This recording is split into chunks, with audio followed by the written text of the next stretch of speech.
আসসালামু আলাইকুম প্রিয় দর্শক, অন্য মঞ্চের আলাপ চাইতায় আপনাদের সকলকে আমন্ত্রণ জানাচ্ছি। টিউলিপ সিদ্দিক লন্ডনের হ্যামস্টেড ও হাইগেটের এমপি। এক সময় ছিলেন ব্রিটিশ সরকারের দুর্নীতি দমন বিষয়ক মন্ত্রী। তাকে দুর্নীতিতে দোষী সাব্যস্ত করে রায় দিয়েছে ঢাকার আদালত। এমন ঘটনা ব্রিটিশ পার্লামেন্টের ইতিহাসে যেমন বিরল, তেমনি বাংলাদেশের বিচারিক ইতিহাসেও প্রথম। এই রায়টি এমন এক আন্তর্জাতিক রাজনৈতিক ও আইনি ককটেল যা বাংলাদেশের বিচারিক প্রক্রিয়াকে সরাসরি ওয়েস্টমিনিস্টার প্যালেস বা ব্রিটিশ পার্লামেন্টের দরজায় নিয়ে ফেলেছে। আর রায়ের পর বেশ কিছু প্রশ্ন ঘুরপাক খাচ্ছে গণমাধ্যমের খবরে আর সামাজিক মাধ্যমের আলোচনায়। প্রথম প্রশ্নটি হলো, এই রায়ের কারণে কি টিউলিপের ব্রিটিশ এমপি পদ আদৌ ঝুঁকিতে পড়বে? দ্বিতীয় প্রশ্ন হলো, যেসব অভিযোগে টিউলিপ সিদ্দিক একে ক্যাঙ্গারু কোর্টের রায় বলে প্রতিক্রিয়া দিয়েছেন সেগুলো কতটুকু যুক্তিযুক্ত?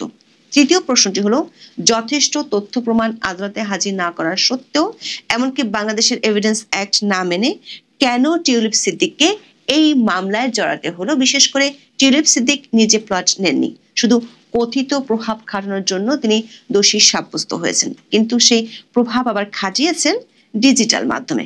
কিন্তু আদালতে হাজির করা হয়নি কোনো ডিজিটাল প্রমাণ, যেটি বাংলাদেশের এভিডেন্স অ্যাক্টের লঙ্ঘন। সবশেষ প্রশ্নটি তুলেছে ব্রিটিশ দৈনিক দ্য গার্ডিয়ান। তাদের আশঙ্কা, এই রায়ের প্রভাব ব্রিটেন ও বাংলাদেশের কূটনৈতিক সম্পর্কে নেতিবাচক প্রভাব পড়তে পারে। দ্য গার্ডিয়ানের এই আশঙ্কার বাস্তবতা কতটুকু? এই চারটি জটিল প্রশ্নের আইনি, রাজনৈতিক ও কূটনৈতিক উত্তর খুঁজতে চলুন যাওয়া যাক বিশ্লেষণে। পূর্বাচল নতুন শহর প্রকল্পে রাজধানী উন্নয়ন কর্তৃপক্ষ বা রাজুকের প্লট বরাদ্দে দুর্নীতির মামলায় ব্রিটিশ এমপি টিউলিপ সিদ্দিককে 2 বছরের কারাদণ্ডের রায় হয় 1 ডিসেম্বর। কারাদণ্ডের পাশাপাশি টিউলিপ সিদ্দিককে 1 লাখ টাকা জরিমানা, অনাদায়ে 6 মাসের বিনাশ্রম কারাদণ্ড দেওয়া হয়েছে। এই মামলায় সাবেক প্রধানমন্ত্রী শেখ হাসিনার 5 বছর, তার বোন শেখ রেহানার 7 বছরের কারাদণ্ড দেন ঢাকার বিশেষ জজ আদালত 4-এর বিচারক মোহাম্মদ রবিউল আলম। মামলার অন্য 14 আসামিকে 5 বছর করে কারাদণ্ড দেওয়া হয়। এর আগে 27 নভেম্বর পূর্বাচলের রাজুক প্লট বরাদ্দে দুর্নীতির অন্য 3 মামলায় শেখ হাসিনাকে 7 বছর করে মোট 21 বছরের কারাদণ্ডের রায় ঘোষণা করা হয়। একটি মামলায় শেখ হাসিনার ছেলে সজীব ওয়াজেদ জয় পান 5 বছরের কারাদণ্ড। আরেক মামলায় সাইমা ওয়াজেদ পুতুলকে 5 বছরের কারাদণ্ড দেয় আদালত। দর্শক, প্লট দুর্নীতির যে মামলার রায় 1 ডিসেম্বর ঘোষণা করা হলো, সেটির তাৎপর্য আগের মামলা থেকে আলাদা। এতে আসামি করা হয় শেখ রেহানার মেয়ে টিউলিপ সিদ্দিককে, যিনি যুক্তরাজ্যের ক্ষমতাসীন লেবার পার্টির প্রভাবশালী এমপি। টিউলিপ বছরখানেক আগে লেবার পার্টির সরকারের মন্ত্রীও ছিলেন, তবে বাংলাদেশে দুর্নীতির অভিযোগ ওঠার পর গত জানুয়ারিতে স্বেচ্ছায় পদ ছেড়ে দেন। তার বিষয়ে যুক্তরাজ্য একটি স্বাধীন তদন্ত পরিচালিত হলেও অভিযোগের কোনো প্রমাণ পাওয়া যায়নি। দর্শক, একটি উল্লেখযোগ্য বিষয় হলো, শেখ হাসিনার পরিবারের বিরুদ্ধে পূর্বাচলের 6টি প্লট নিয়ে 6টি মামলা হয়েছে। এর একটি প্লটও তার ভাগ্নি টিউলিপ সিদ্দিকের নামে নেই, কিন্তু 3টি মামলায় তিনি আসামি। এর একটিতে তার কারাদণ্ড দেওয়া হলো 1 ডিসেম্বর। প্রশ্ন হলো, টিউলিপ সিদ্দিক কোনো প্লট নেননি, তাহলে তার বিরুদ্ধে কোন অভিযোগের ভিত্তিতে আদালত শাস্তি দিল? টিউলিপ সিদ্দিকের বিরুদ্ধে অভিযোগটি হলো সরকারি ক্ষমতা অপব্যবহার করে প্লট বরাদ্দের দুর্নীতিতে প্রভাব খাটানোর। মামলার সারসংক্ষেপে বলা হয়, টিউলিপ তার খালা মানে তৎকালীন প্রধানমন্ত্রী শেখ হাসিনার উপর প্রভাব খাটিয়েছিলেন যাতে তার মা শেখ রেহানা এবং অন্য 2 ভাই বোন ঢাকার একটি সরকারি প্রকল্পে একটি প্লট লাভ করতে পারেন। টিউলিপকে প্রিভেনশন অফ করাপশন অ্যাক্ট 1947-এর 5-এর 2 ধারা এবং দণ্ডবিধির 109 ধারায় দোষী সাব্যস্ত করেছে আদালত। রায় আদালত বলেছেন, আসামি টিউলিপ সিদ্দিক তার খালা সাবেক প্রধানমন্ত্রী শেখ হাসিনার একান্ত সচিব সালাউদ্দিনকে মোবাইল, ইন্টারনেটের মাধ্যমে বিভিন্ন অ্যাপ সহ সরাসরি যোগাযোগ করে প্রভাবিত করেছেন বলে সাক্ষীদের জবানবন্দির মাধ্যমে প্রমাণিত হয়েছে। দর্শক, 27 নভেম্বর প্লট দুর্নীতির 3টি মামলার যে রায় হয়েছিল, সেদিন প্রথম আলোর খবরে বলা হয়েছিল, শেখ হাসিনা 2009 সালে প্রধানমন্ত্রী হওয়ার পর পূর্বাচলের নতুন শহর প্রকল্পে নিজের ও পরিবারের অন্য সদস্যদের নামে 6টি প্লট বরাদ্দ নেন। প্রশ্ন হলো, যদি 2009 সালে এই প্রক্রিয়া শুরু হয়, টিউলিপ সিদ্দিক এমপি হয়েছিলেন 2015 সালে, তাহলে ব্রিটিশ এমপি হিসেবে তিনি প্রভাব খাটিয়েছেন বলে যে অভিযোগ আনা হয়েছে, তা কতটুকু সত্যি? দর্শক, টিউলিপ যেহেতু ব্রিটিশ পার্লামেন্টের সদস্য, তাই স্বাভাবিকভাবেই ব্রিটেন সহ আন্তর্জাতিক গণমাধ্যমে বিষয়টি ফলো করে প্রচার হয়েছে। বাংলা ট্রিবিউনের এক খবরে বলা হয়েছে, বাংলাদেশের আদালত থেকে এই রায় ঘোষণার পর ওয়েস্টমিনিস্টারের রাজনীতি অঙ্গনে শুরু হয়েছে তোলপাড়। এসব আলোচনায় একটি বিষয় উঠে এসেছে, সেটি হলো, ঢাকার এই 2 বছরের কারাদণ্ড কি লন্ডনে টিউলিপের রাজনীতি বা সংসদ সদস্য পদ কেড়ে নেবে? দর্শক, এর জন্য দেখতে হবে যুক্তরাজ্যের 1981 সালের representation of the people act. এই আইনের অধীনে ব্রিটিশ কোনো সংসদ সদস্যকে পদ হারানোর জন্য দুটি শর্ত পূরণ করতে হয়। প্রথম শর্ত হলো, যদি কোনো ব্যক্তি কোনো অপরাধে দোষী সাব্যস্ত হন এবং তাকে 1 বছরের বেশি সময়ের জন্য কারাদণ্ডে দণ্ডিত করা হয়, তবে তিনি পার্লামেন্টের সদস্যপদ হারানোর ঝুঁকিতে পড়েন। টিউলিপ সিদ্দিকের 2 বছরের সাজা এই প্রথম শর্তটি পূরণ করে। গুরুত্বপূর্ণ দিক হলো, এই আইনে বলা হচ্ছে এই দণ্ড ইউনাইটেড কিংডমে হোক বা অন্য কোথাও দেওয়া যেতে পারে, অর্থাৎ বিদেশি আদালতের রায়কেও ব্রিটিশ আইন বিবেচনা করে। কিন্তু গুরুত্বপূর্ণ হলো এই আইনের দ্বিতীয় শর্ত, যেটির কারণে টিউলিপ সিদ্দিক এমপি থেকে যাবেন। বলা যায় যুক্তরাজ্যের আইনের এই শর্তটি টিউলিপের জন্য একটি মজবুত ঢাল তৈরি করে রেখেছে। সেই শর্তটি হলো, শুধুমাত্র সাজা হলেই এমপি পদ যায় না, বরং সেই সাজার কারণে বর্তমানে ব্রিটিশ দ্বীপপুঞ্জ বা রিপাবলিক অফ আয়ারল্যান্ডের মধ্যে কোথাও আটক বা ডিটেইন থাকেন, অথবা যেখানে তিনি আটক থাকার কথা সেখানে বেআইনিভাবে বাইরে থাকেন। দর্শক, টিউলিপ সিদ্দিক বর্তমানে যুক্তরাজ্যের মুক্ত অবস্থায় আছেন। ঢাকার আদালত তাকে দণ্ড দিলেও যুক্তরাজ্য সরকার বা ব্রিটিশ আদালত এই রায় কার্যকর করার জন্য তাকে ব্রিটিশ কারাগারে আটক বা ডিটেইন করেনি। যেহেতু তিনি ব্রিটিশ দ্বীপপুঞ্জের কোথাও আটক নন, তাই তিনি representation of the people act 1981 এর অধীনে অযোগ্য বিবেচিত হচ্ছেন না। এই কারণে টিউলিপ সিদ্দিক আইনিভাবে তার এমপি পদ হারাচ্ছেন না। আবার যুক্তরাজ্যের রিকল অব এমপি অ্যাক্ট 2015 অনুযায়ী কোনো নির্বাচিত এমপি যদি 1 বছরের বেশি সময়ের জন্য কারাদণ্ডপ্রাপ্ত হন, তবে তার পদ বাতিলের প্রক্রিয়া বা রিকল পিটিশন শুরু হতে পারে। তাই টিউলিপের দণ্ড এই আইনের আওতায় পড়ে। তবে এখানেও আরেকটি আইনি প্রশ্ন রয়েছে। আইনটি মূলত ব্রিটিশ আদালতের রায়ের ক্ষেত্রে সরাসরি কার্যকর হয়। বিদেশি আদালতের রায়, বিশেষ করে যে দেশের সঙ্গে যুক্তরাজ্যের কোনো বন্দি বিনিময় চুক্তি নেই, তা স্বয়ংক্রিয়ভাবে একজন ব্রিটিশ এমপির পদ খারিজ করতে পারে না। দর্শক, টিউলিপ সিদ্দিক এমন একটি বিদেশি আদালতের রায় দণ্ডিত হয়েছেন, কিন্তু সেই রায় ইউকেতে কার্যকর করার মতো আইনি প্রক্রিয়া বা চুক্তি নেই। তার মানে টিউলিপকে ফেরত এনে শাস্তি নিশ্চিত করার কোনো উপায় বাংলাদেশ সরকারের হাতে নেই। বিবিসি ওয়ার্ল্ডের খবরে বলা হয়েছে, বাংলাদেশের সঙ্গে যুক্তরাজ্যের কোনো প্রত্যর্পণ চুক্তি নেই। বাংলাদেশ দেশটির কাছে একটি টু বি কান্ট্রি হিসেবে বিবেচিত, অর্থাৎ তাকে প্রত্যর্পণের অনুমতি পেতে যুক্তরাজ্যের আইনজীবী ও বিচারকদের সামনে সুস্পষ্ট তথ্য প্রমাণ উপস্থাপন করতে হবে। কিন্তু সে প্রমাণে যে ব্যাপক ঘাটতি রয়েছে সেটি জানিয়ে এর মধ্যে ব্রিটেনের নাম করা আইনজীবীরা বাংলাদেশের লন্ডন হাই কমিশনের কাছে চিঠি দিয়েছেন।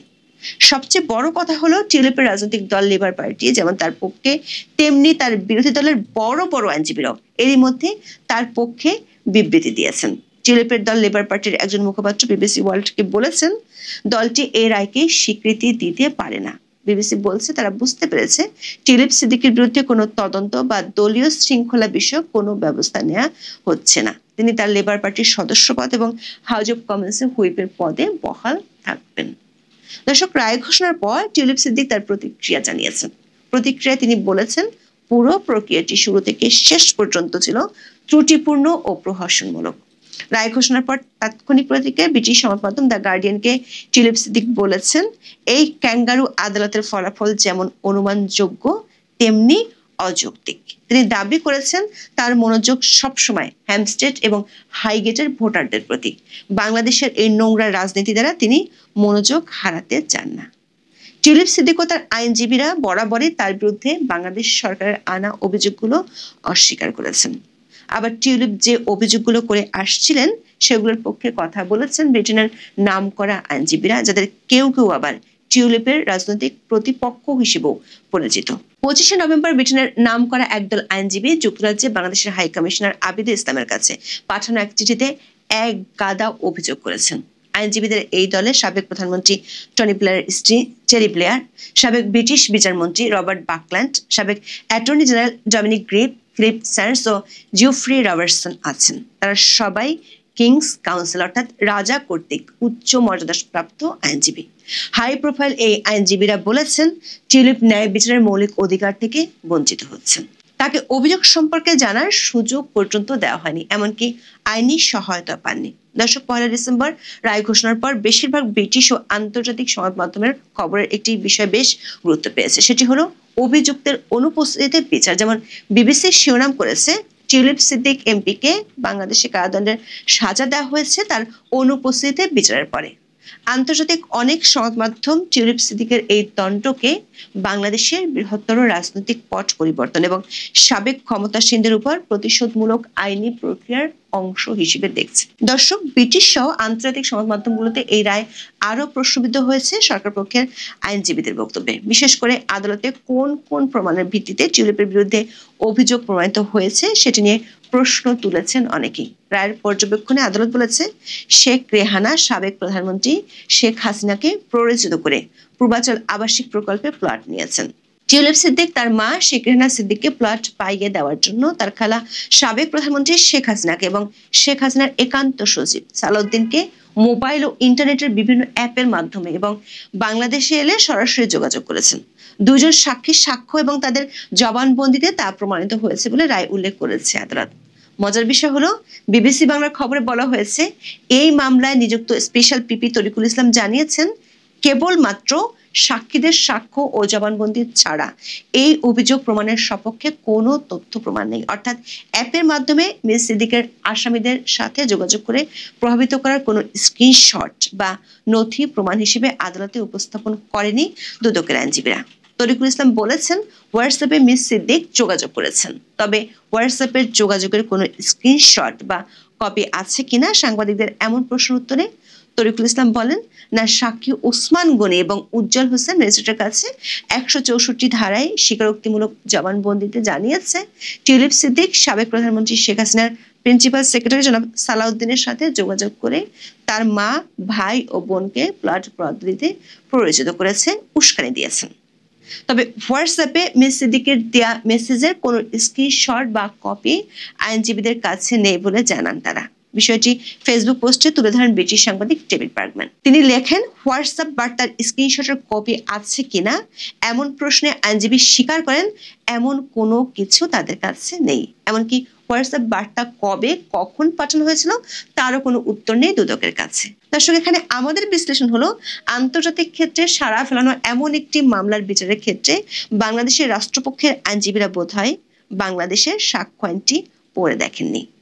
বাংলাদেশের সাক্ষ্য আইন বা এভিডেন্স অ্যাক্টের চ্যাপ্টার 5 এর section 65B A admissibility of digital records বা ডিজিটাল প্রমাণের গ্রহণযোগ্যতা নিয়ে কঠোর বিধান রয়েছে। আইনের ধারা 65B এর উপধারা 4 অনুযায়ী ইলেকট্রনিক্স রেকর্ড যেমন স্ক্রিনশট, চ্যাটলগ, ইমেল ইত্যাদি আদালতের প্রমাণ হিসেবে পেশ করতে হলে অবশ্যই একটি বাধ্যতামূলক সনদ বা ম্যান্ডেটরি সার্টিফিকেট জমা দিতে হয়। এই সনদে প্রমাণ করতে হয় যে ডিজিটাল প্রমাণটি যে কম্পিউটার বা ডিভাইস থেকে নেওয়া হয়েছে সেটি সচল ছিল এবং প্রমাণের অখণ্ডতা বা ইন্টিগ্রিটি বজায় আছে। এই সনদ ছাড়া ডিজিটাল প্রমাণ গৌণ সাক্ষ্য হিসেবে অগ্রহণযোগ্য। দর্শক, রায়ের পর দেখা যায় সবশেষ প্রশ্নটি হলো, যেহেতু টিউলিপ ব্রিটিশ ক্ষমতাসীন দলের সংসদ সদস্য, বিশেষ করে ব্রিটিশ প্রধানমন্ত্রীর সাথে তার বেশ সুসম্পর্ক রয়েছে, সেক্ষেত্রে ব্রিটেনের সাথে বাংলাদেশের সম্পর্কে কোনো প্রভাব ফেলবে কিনা। গার্ডিয়ানের মতো প্রভাবশালী সংবাদ মাধ্যম লিখেছে, এই রায় বাংলাদেশ ও যুক্তরাজ্যের কূটনৈতিক সম্পর্কে টানাপোড়েন তৈরি করতে পারে। যদিও ব্রিটিশ সরকার পক্ষ থেকে এখনো বিষয়টি নিয়ে কোনো আনুষ্ঠানিক বক্তব্য জানানো হয়নি, কিন্তু বিষয়টি নিয়ে কথা বলেছেন যুক্তরাজ্যের প্রধানমন্ত্রীর চিফ সেক্রেটারি ড্যারেন জোন্স। যুক্তরাজ্যের প্রভাবশালী সংবাদ মাধ্যম দ্য ইন্ডিপেন্ডেন্ট ড্যারেন জোন্সের সাথে বিষয়টি নিয়ে কথা বলেছে। তিনি বলেছেন, বাংলাদেশে যে বিচার হয়েছে তার সাথে টিউলিপ জড়িত নন, এমনকি এটা আইনি পরিস্থিতির চেয়ে অনেক বেশি রাজনৈতিক পরিস্থিতি বলেই তারা মনে করেন। সব মিলিয়ে এই রায়টি একটি রাজনৈতিক মেসেজ, যার গন্তব্য ঢাকা থেকে নয়াদিল্লি হয়ে লন্ডনের পার্লামেন্ট পর্যন্ত বিস্তৃত।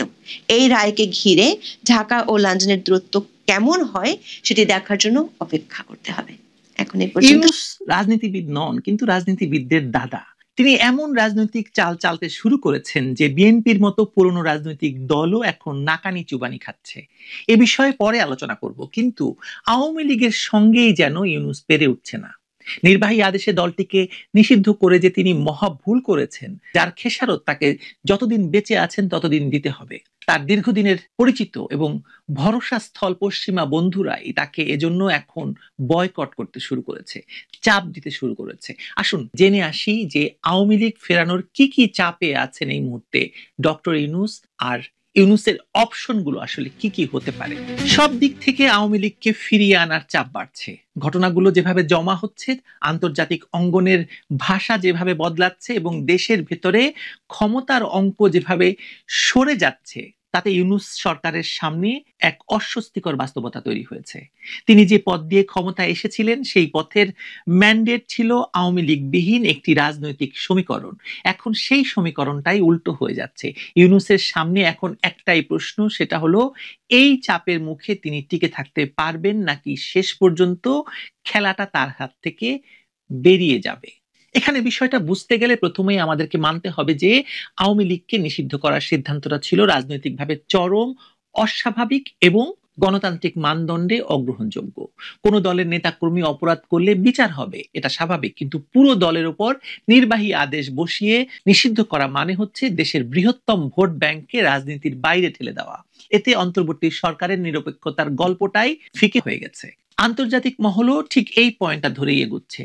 লন্ডনের হাউস অব লর্ডসে সাম্প্রতিক আলোচনায় অংশগ্রহণমূলক নির্বাচনের প্রশ্নটি এত জোরে সোরে এসেছে যে তা নিছক কাকতালীয় নয়। পশ্চিমা দেশগুলো যেখানে সাধারণত শব্দ বাছাইয়ের সতর্ক, সেখানে ব্রিটিশ এমপি আর লর্ডরা স্পষ্টভাবে বলছেন যে বাংলাদেশে অন্তর্ভুক্তিমূলক নির্বাচন লাগবে। রাজনৈতিক অস্থিরতা থামাতে সব পক্ষকে মাঠে আসতে দিতে হবে। এই অবস্থা আরো স্পষ্ট হলো জার্মান রাষ্ট্রদূত রুডিগার লোৎসের বক্তব্যে। সাংবাদিকদের প্রশ্নের উত্তরে তিনি বলেন, অংশগ্রহণমূলক নির্বাচন মানে হলো এমন নির্বাচন যেখানে পুরুষ নারী সহ সকল ভোটার বাধাহীনভাবে ভোট দিতে পারবে এবং বৃহৎ সংখ্যার রাজনৈতিক দল অংশ নেবে। তার ভাষায় শান্তিপূর্ণ প্রচার, উচ্চ ভোটার উপস্থিতি, ভীতি বা প্রতিশোধবিহীন পরিবেশ এসবই অংশগ্রহণমূলক নির্বাচনের শর্ত। তিনি এমনও বললেন যে ৫০-৬০% ভোটার উপস্থিতি অর্জন করতে পারলে সেটাই হবে মূলত গ্রহণযোগ্য অংশগ্রহণ। প্রকাশ্যেই জানালেন যে ইউনূস সরকারের নির্বাচন প্রক্রিয়ায় তাদের সমর্থন আছে, কিন্তু সেই সমর্থন দাঁড়িয়ে আছে অংশগ্রহণের উপর। অর্থাৎ বড় দল বাদ দিয়ে কোনো নির্বাচন হলে তা আন্তর্জাতিকভাবে গৃহীত হবে না। জার্মান রাষ্ট্রদূতের এই মন্তব্যে পুরো আলোচনাটার ভেতরে একটা নতুন মাত্রা যোগ করেছে, কারণ তার কথাটাই দেখিয়ে দিচ্ছে পশ্চিমারা ভাষা যতই নরম রাখুক, মূল বার্তাটা খুব স্পষ্ট। আওয়ামী লীগকে বাদ দিলে নির্বাচনের বৈধতা ধসে পড়বে। এই বয়ানটা ইউনূস সরকারের জন্য বিরাট সতর্ক বার্তা, সরাসরি হুমকিও বলতে পারেন। কারণ আন্তর্জাতিক অঙ্গন এখানে দলীয় পছন্দ নিয়ে কথা বলছে না, বরং ন্যূনতম গণতান্ত্রিক প্রক্রিয়ার প্রশ্ন তুলছে, এবং সে প্রক্রিয়ার নাম আওয়ামী লীগকে বাদ রেখে নির্বাচন নয়। আওয়ামী লীগ বাংলাদেশের রাজনীতির প্রধান ধারার প্রতিনিধিত্ব করে, মুক্তিযুদ্ধে নেতৃত্ব দিয়েছে, ভোটের প্রতিযোগিতায় কয়েক দশক ধরে প্রথম বা দ্বিতীয় শক্তি। এটাকে নির্বাহী আদেশে নিষিদ্ধ করা আন্তর্জাতিকভাবে কখনোই গ্রহণযোগ্য হয়নি, হবে না। ফলে আন্তর্জাতিক অঙ্গনের দিকে তাকিয়ে ইউনূস যদি ভেবে থাকেন যে তার সিদ্ধান্তকে সমর্থন করা হবে, তবে তিনি ভুল হিসাব করছিলেন। এবার আসা যাক রাজনৈতিক অ্যালায়েন্স বা নতুন সংকেতগুলোর কথাবার্তায়। শেখ হাসিনা বিরোধী বিশ্লেষকরাও দাবি করছেন যে জাতিসংঘ নিজেও আওয়ামী লীগের ফেরার প্রশ্নে ইউনূসের উপর চাপ দিচ্ছে। গোলাম মাওলা রনি বলেছেন, যারা ইউনূসকে ক্ষমতায় আনার প্রকল্পের সঙ্গে জড়িত ছিলেন বলে ধারণা করা হয়, তাদের মধ্যেই এখন অসন্তোষের সুর। আমি গোলাম মাওলা রনির কথা বললাম। তার বক্তব্যের তীক্ষ্ণতা দিয়ে বোঝা যায় যে ইউনূসের প্রতি হতাশা শুধু দেশে নয়, সেই আন্তর্জাতিক পরিমণ্ডলেও আছে যেখানে ইউনূস ভেবেছিলেন তার শক্ত সমর্থক রয়েছে। রনির ভাষায় জাতিসংঘ, মার্কিন নীতি নির্ধারক এবং আন্তর্জাতিক আর্থিক প্রতিষ্ঠানগুলো যেভাবে আচরণ করছে তা অন্তর্বর্তী সরকারের প্রতি সমর্থনের সংকেত নয়, বরং দিক ঘুরে গেছে। এখানে ইউনূসের বিপদ। তিনি যাদের উপর নির্ভর করেছিলেন তারা যদি এখন আওয়ামী লীগের জন্য দরজা খুলে দেওয়ার কথা বলে, তাহলে তার সরকার অস্বস্তিকর অবস্থায় পড়বে বা পড়েছে। কারণ সরকার যে দলটিকে নিষিদ্ধ করেছিল তাকে ফিরিয়ে আনা মানে সরকারের নিজের সিদ্ধান্তকে ভুল প্রমাণ করা, থুতু ফেলে থুতু গিলে ফেলা। আর যদি চাপ অগ্রাহ্য করেন তবে তাকে একদলীয় ব্যবস্থাকে টিকিয়ে রাখার চেষ্টা হিসেবে দেখা হবে, যা আন্তর্জাতিকভাবে অগ্রহণযোগ্য। ইউনূস যে গণতন্ত্র, ন্যায় বিচার এবং মানবাধিকারের ন্যারেটিভ সাজিয়ে ক্ষমতায় এসেছিলেন, সেই ন্যারেটিভ গুলোই তার বিরুদ্ধে চলে যাবে। রোহিঙ্গা সংকটের কথাও রনি যেভাবে তুলেছেন, সেটা ইউনূসের প্রতি আন্তর্জাতিক অবস্থার ভাঙনের প্রতীক হয়ে দাঁড়ায়। জাতিসংঘ মহাসচিবের ঢাকায় আসা, ইফতার, প্রতিশ্রুতি সবই শেষ পর্যন্ত মাঠে মিশে গেছে, বরং রোহিঙ্গারা আরো ঢুকছে। ফলে ইউনূসের উপর আন্তর্জাতিক সমর্থন যে আগের মতো নেই তা স্পষ্ট। এমন সময় পশ্চিমাদের আওয়ামী লীগকে নির্বাচনে ফেরানোর সুর যত জোরালো হচ্ছে, ততই বোঝা যাচ্ছে শক্তির অঙ্ক বদলে গেছে। এই পরিবর্তনের সবচেয়ে বড় কারণ বাংলাদেশের রাজনৈতিক বাস্তবতা। আওয়ামী লীগকে নিষিদ্ধ রেখে স্থিতিশীলতা আনা সম্ভব নয়। বিএনপি তাদের নিজস্ব সংকটে দীর্ঘদিন ধরে ভুগছে। জামায়াত গণ স্বীকৃত রাজনৈতিক শক্তি হিসেবে দুর্বল, তাদেরকে যুদ্ধ অপরাধী হিসেবেই মানুষ বেশি চেনে। আর যারা জুলাই আগস্টের সহিংসতার নেতৃত্ব দিয়েছিল তারা এখন আন্তর্জাতিক অঙ্গনে খুবই সন্দেহভাজন, তাদেরকে ভিসা দিচ্ছে না বিদেশিরা পর্যন্ত। ফলে ইউনূসের উপর চাপ বেড়েছে মূলত একটা কারণে, বাস্তবতা তাকে বাধ্য করছে আওয়ামী লীগকে ফিরিয়ে আনার জন্য। এখন তাহলে প্রশ্নটা হচ্ছে ইউনূস কি করবেন? তার সামনে আসলে আমার মতে 3টি পথ খোলা আছে। প্রথম পথ, চাপ মেনে আওয়ামী লীগকে রাজনীতিতে ফিরিয়ে আনা। এতে অন্তর্বর্তী সরকারের গ্রহণযোগ্যতা বাড়বে, নির্বাচন তত্ত্বাবধানে তার অবস্থান শক্ত হবে, আন্তর্জাতিক অঙ্গন শান্ত হবে। কিন্তু হয়তো এতে তার রাজনৈতিক সমর্থক গোষ্ঠী ক্ষুব্ধ হবে, বিশেষত যারা আওয়ামী লীগকে টার্গেট করে পুরো বিপ্লব পরিকল্পনা সাজিয়েছিল। ক্ষমতা পরিকল্পনা, আসলে বিপ্লব পরিকল্পনা তো নয়, ক্ষমতা পরিকল্পনা। দ্বিতীয় পথ কি হতে পারে? নিষেধাজ্ঞা তুলে না নিয়ে সময় কেনা। তিনি আরো অপেক্ষা করতে পারেন, তিনি চেষ্টা করতে পারেন আইন আদালতের প্রক্রিয়া দেখিয়ে বিষয়টাকে দীর্ঘায়িত করতে, কিন্তু তাতে আন্তর্জাতিক চাপ আরো বাড়বে, অর্থনৈতিক জটিলতা আরো তীব্র হবে, আর তার সরকারের ইমেজ ক্ষুণ্ণ হতে হতে তলানিতে গিয়ে ঠেকবে। এখন যে অবস্থা আছে তার অবস্থা আরো খারাপ হবে, দেশের ভেতর আরো জটিলতা, আরো ভয়াবহ অবস্থা হবে। আর তৃতীয় পথটা হচ্ছে চাপটা উপেক্ষা করা। এতে তার সরকার দ্রুত একঘরে হয়ে পড়বে এবং যে কোনো সময় বাংলাদেশে এই তার দোসররা, সঙ্গীরা, জামায়াত তাকে সরিয়ে হয়তো তাকে হত্যা করে ক্ষমতা দখল করবে। বিদেশি সহায়তা, ঋণ, বাজার সবই প্রভাবিত হবে, দেশের ভেতরে অস্থিরতা বাড়বে, আর আন্তর্জাতিক অঙ্গনে তাকে যে গণতন্ত্র বিরোধী শাসক হিসেবে দেখা হবে, যা তার পুরনো সমস্ত ইমেজকে ছিন্ন ভিন্ন লণ্ডভণ্ড করে দেবে। তাই ইউনূস বাস্তবে কোন দিকে এগোবেন তা বোঝা কঠিন নয়। তার মতো আন্তর্জাতিক পরিসরে অভ্যস্ত সবাই জানেন যে বিশ্ব শক্তির বিরুদ্ধ ধারায় বেশি দিন টিকে থাকা যায় না। আপনি বিশ্ব শক্তি যা চায় তার বিপরীতে বেশি দিন টিকতে পারবেন না। শেখ হাসিনার কথা চিন্তা করুন, বিশ্ব শক্তি যা চেয়েছিল তিনি বাংলাদেশকে বিশ্ব শক্তির হাতে তুলে দিতে চান নাই, ফলাফল তাকে পেতে হয়েছে। দেশে বিদেশে যেভাবে আওয়ামী লীগ ফেরার কথা উঠছে তা এড়িয়ে যাওয়ার মতো সিদ্ধান্ত তার কাছে নেই। তার মানে বিষয়টা হলো রাজনৈতিক বাস্তবতার কঠিন আইন, জনগণের বড় অংশকে বাদ দিয়ে কোনো স্থিতিশীল রাজনৈতিক কাঠামো টেকানো যায় না। আওয়ামী লীগকে নির্বাসনে পাঠিয়ে ইউনূস যে নতুন রাজনৈতিক আর্কিটেকচার গড়তে চেয়েছিলেন সেটা বাস্তবতায় দাঁড়াবে না। দেশের মাটি, ভোটের হিসাব, সাংগঠনিক শক্তি এবং আন্তর্জাতিক রাজনীতির ত্রিমুখী চাপ সব মিলিয়ে আওয়ামী লীগকে ফেরানো এখন শুধু সম্ভাব্যতা নয়, বাস্তবতা এবং সবচেয়ে বড় প্রয়োজন। ইউনূস যে পথে হাঁটছেন সেই পথে তাকে শেষ পর্যন্ত একটি কঠিন সিদ্ধান্তের সামনে দাঁড় করাচ্ছে। তিনি কি আন্তর্জাতিক চাপ, জনমতের প্রবাহ এবং দীর্ঘ ইতিহাসের বাস্তবতা মেনে নেবেন, নাকি নিজের প্রাথমিক সিদ্ধান্ত আঁকড়ে ধরে আরো বড় সংকট ডেকে আনবেন? বাংলাদেশের রাজনৈতিক অভিজ্ঞতা বলে একটা কথা, শক্তিশালী জনগোষ্ঠী এবং প্রতিষ্ঠিত দলের বিরুদ্ধে রাজনৈতিক প্রকল্প বেশি দিন দাঁড়িয়ে থাকে না। ইউনূস যদি সেটা বুঝতে ব্যর্থ হন তবে ইতিহাস তাকেও কঠোরভাবে শেখাবে, ঘাড়ে ধরে শেখাবে। তার মানে দেখার বিষয় হচ্ছে তিনি সেই পাঠটা স্বেচ্ছায় শিখবেন নাকি পরিস্থিতি তাকে শিখিয়ে দেবে, নাকি যে কথা বললাম বাংলাদেশের জনগণ ঘাড়ে ধরে তাকে শেখাবে। সময়ই বলে দেবে।